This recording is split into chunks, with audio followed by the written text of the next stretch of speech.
Between 1800 and 1875, some score of new castles were built in Wales. But they were dream castles, fantasies. What had happened was that the wealthier classes had formed a new love affair with the Middle Ages, and that affair had to be played out against the proper scenery, new and specially built. Castle Gwrych, built at Abergele on the north coast of Wales. It's a vast, rambling range of battlemented scenery, and it's hardly really more than one room thick. And it's stuck against the rock face of a craggy little mountain that faces north over the sea. As a castle, it is, of course, militarily totally absurd. You could capture it with a long, hard stare. For all its ridiculous absurdity, it does succeed. Indeed, I think it's my idea, and maybe it's yours too, of what a medieval castle actually looked like. Rather beaten up and leaky, and weeds sprouting from the stonework and uneven cobbles, a smell of damp stone and wood smoke, of wet leather and blocked drains, and even perhaps an echo, half heard but undeniably there, of a rough, brawling, noisy, uncomfortable sort of life. It was improvised rather than built by a wealthy Lancashire landowner called Lloyd Bamford Hesketh. We came to Wales, and in particular to Gwrych Castle, as a result of a marriage. So my great-grandfather and Winifred Bamford Hesketh, as she was about 16 at the time, so required special consent to get married. Got married in roughly about the 1880s, and they spent a good deal of their life there. So this was not a family home, this was not a Cochrane family home, this was a Bamford Hesketh house. And Hesketh was quite a competent painter, a very keen gardener, and he was absolutely besotted with the art of the picturesque in architecture and in gardening. So he planned his castle as he would plan a garden, using the contours and emphasizing the contours or the eminences with building. So he would build, for instance, great retaining walls of battlements, or he would perhaps build a great tower on the edge of a rock, so that the tower and the mountain itself became part of one thing. It was built really as a fantasy Georgian castle. They were very substantial landowners in the area and substantial Cheshire farmers as well, so cross-border holdings. At the time, there were an awful lot of very big houses which were being erected all over England and Wales, and I think they decided that they wanted a really fantastic property overlooking the estuary, and they picked a pretty good site for it. Hesketh's choice of architects was interesting. The first one was a brilliant young man called Charles Busby, so clever in fact that he'd exhibited his first design at the Royal Academy at the age of 13. The windows in cast iron at Gwrych are not his. They are part of a standard range designed for a local foundry by Thomas Rickman. Rickman was Hesketh's second choice for architect, a rather prim young man. He was a Quaker, and he was a grocer's son from Maidenhead, and he had a passion for church architecture.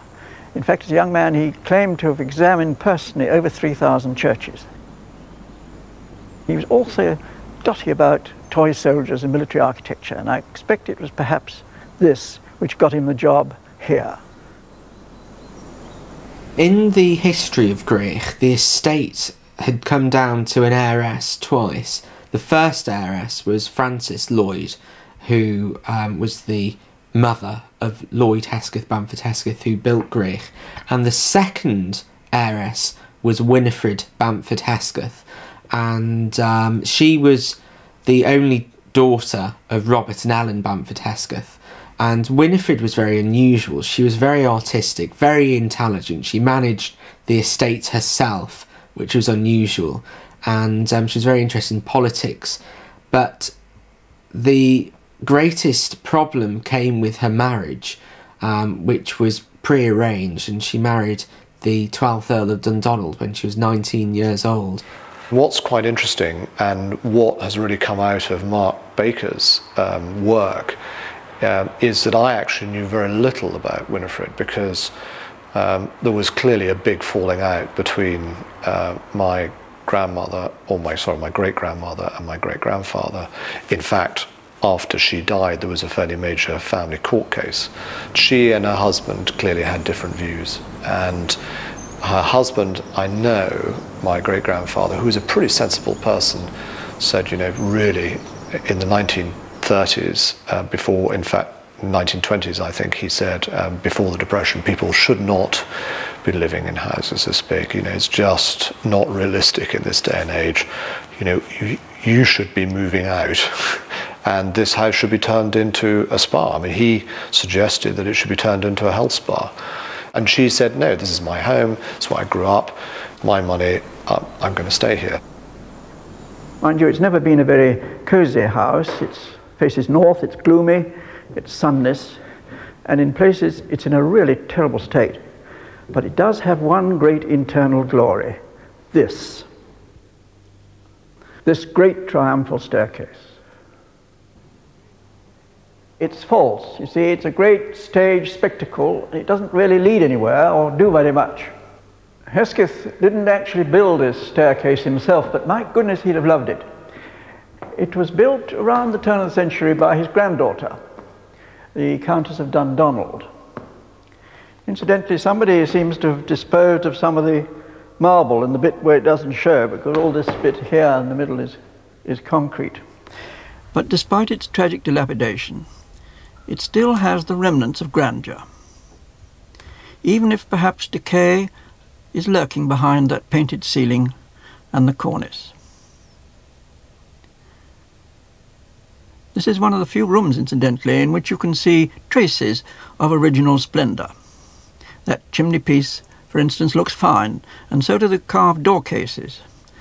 But in old buildings, you never really know what lies behind. Like many rich men, Hesketh wished to be remembered, to leave a trail of descendants carrying on the family name. But sadly, this was not to be.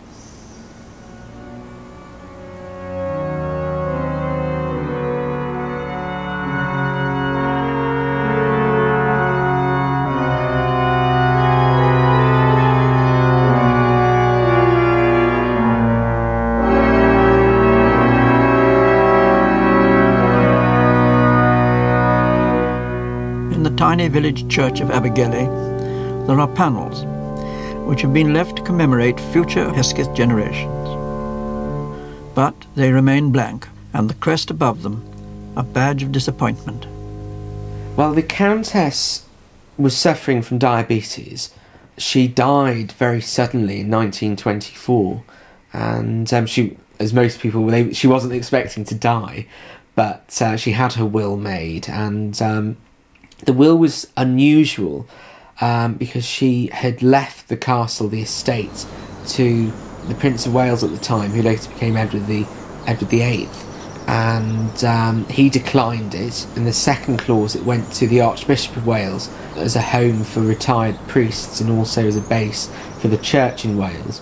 That was accepted, but unfortunately, the Earl of Dundonald, the Countess's husband, bought the castle back, which was quite unprecedented, and no one was really sure why, because the first thing he did was to sell all the contents. But it's only recently that a letter has come to light from the Countess's eldest daughter, who would have been in her early 40s around this time, who had known all of the problems between husband and wife. And she said that when the Earl bought it back, it was to spite his wife, and also that he exclaimed that no member of the family shall ever live at Gwrych again. And the house was shuttered up, and various proposals were put forward for it to be turned into a hotel in the 1920s, but nothing came of it, and the only people who ever visited Gwrych during those 20 years were the Jewish refugees. This place created a kind of a bond between all those who were here, which lasted for a lifetime. The Welsh people, they were very curious in actual fact, to try to understand where we came from and so on, what we did here. And they were very hospitable and very helpful and very kind to us. And that gave us comfort, which we needed badly as children. One of the reasons why we were so happy, I mean, we in London who were organizing everything, that we got this place, Gwrych Castle, because we found in the Welshmen, like later in Scotland too, a lot of understanding for what it means to be kind of a minority group. Gwrych Castle was very nice and friendly. People were very kind, especially all the girls. We were like a family. When I arrived in Gwrych Castle, I'd only been about 8 weeks in this country, and the filth, as I said, the dust was about 3 inches high on the floors.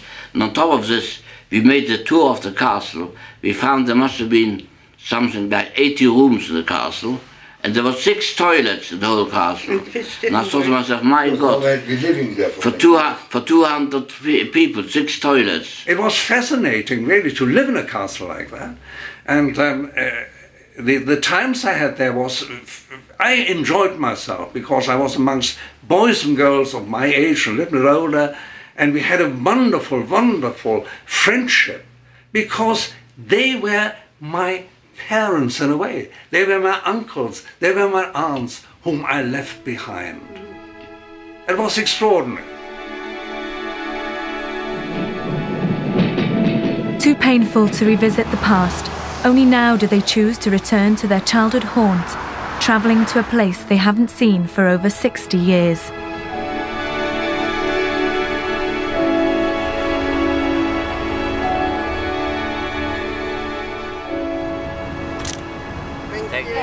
A place where during difficult times, friendships were formed that have lasted a lifetime.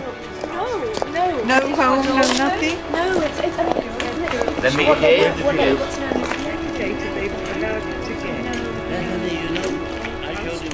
We were sitting here and crying our eyes out, seeing Liverpool being bombed.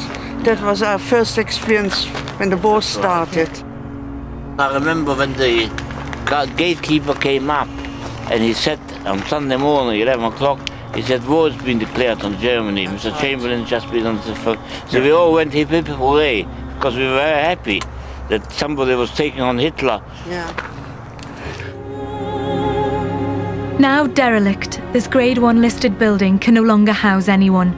Built in 1819 by Lord Bamford Hesketh, Gwrych was the first castellated mansion of Europe. A building of architectural and historical importance, left to crumble and decay. When we were here, all the windows were there. It was still it wasn't inhabitable. Like it's sad that it's so ruined, but we had such a lovely time here. It was so beautiful. There is a German saying, noch diese eine Säule zeugt von verschwundener Pracht. Auch diese schon geborsten kann bersten über Nacht. Yeah, she doesn't understand it. But it means this is showing of treasure which was once. Treasures which existed once. But look what they look, dilapidated. That is a shame. That is collapse any time. I thought it was a proverbial of the British to supply us with castles. And I thought they all do it to all refugees. And I then invited everybody to come to Britain and you guaranteed a castle. And the friendliness of the Welsh people gave us really